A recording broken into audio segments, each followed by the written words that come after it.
Hi, I'm Charlene Laney, co-founder of Newmaker Financial and Certified Financial Planner. If you're watching this video, you probably found yourself in the fortunate position to suddenly have a windfall of cash that you didn't have yesterday.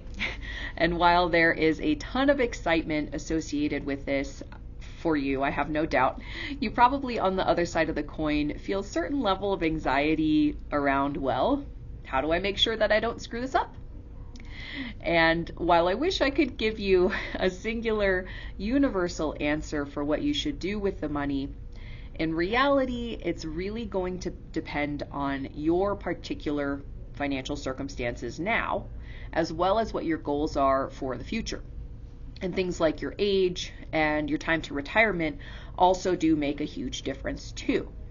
I will say though that there are a few, tried and true truths for us when it comes to this sort of situation, things you want to make sure that you do to be financially healthy.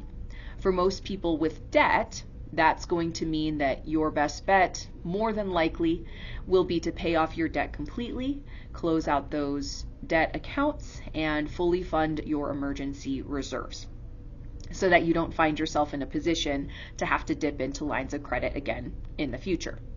I will say though that with a caveat, if you're currently in a bad financial position where you have accumulated quite a bit of debt, and then you've gotten this windfall, which is wonderful, that you should recognize if you have an issue with overspending and that's what's gotten you into trouble in the past, these couple of transactions of paying off the debt and funding an emergency reserves account, they won't necessarily solve the underlying problem.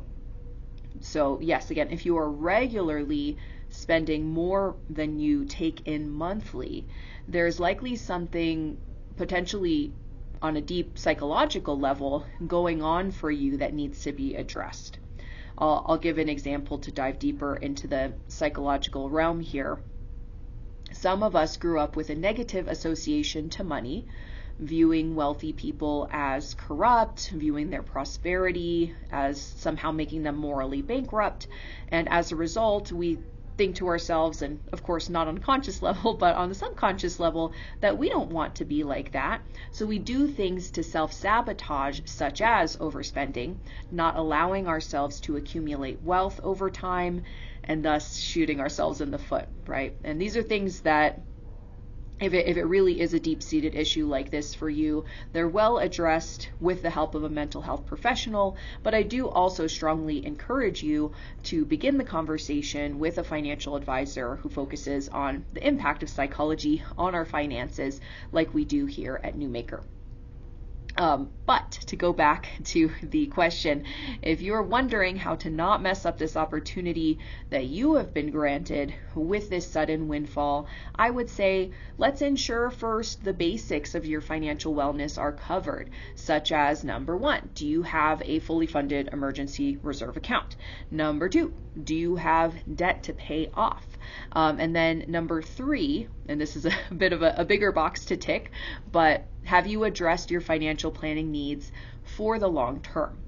While also recognizing at the same time that if there are some behavioral issues that need to be addressed that have gotten you into trouble in the past with your finances, make sure that you're paying attention to those things too. And this is a fantastic opportunity to look at that now that your financial circumstances have changed.